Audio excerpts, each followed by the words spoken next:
Personnel agricole, des gens du territoire, qui de manière intérimaire travailler au fond plutôt en gros en printemps, en été, quand en hiver, en automne, quand il y a pas de travaux dans les champs ou dans les écoles.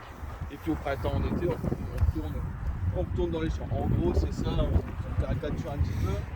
Et donc le problème pour les compagnies, ça va être d'avoir une main-d'œuvre fixe et puis permanente, parce qu'on a besoin de mineurs, déjà en grand nombre, et de manière permanente, pour que ce soit rentable, bien sûr, pour exploiter un maximum, avoir un maximum de rentabilité. Donc on va proposer des avantages. Déjà on a un salaire, on est payé au rendement, en tout cas au départ, 18e, 19e, c'était pas mal comme ça. Et on travaille en famille, on a plus ou moins de salaire aussi en fonction de l'âge.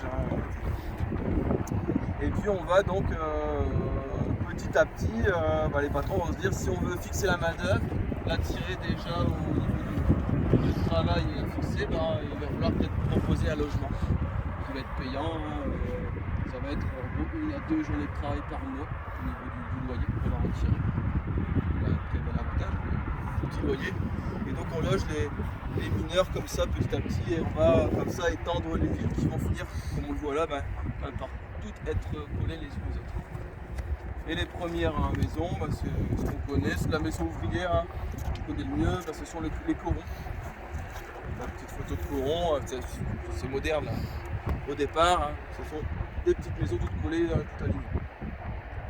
Je ne sais pas ce que c'est. À l'époque, 18e, on commence au 19 en zinc, commence même déjà au 18e un petit peu. Mais c'est surtout au 19e qu'on va développer tout ça. Et donc c'est très moderne, très confortable pour l'époque, puis dans les courants hygiénistes, etc. Et puis le problème c'est que on a quand même des grandes familles à l'intérieur. On a des épidémies qui peuvent aussi quand même se développer au niveau de ces corons. Et puis on a cet esprit de solidarité parce que du coup l'un les uns tout près des autres. On s'entraide, on se connaît tous et pour les mouvements de grève c'est quand même plus facile pour les ouvriers et pour les syndicats.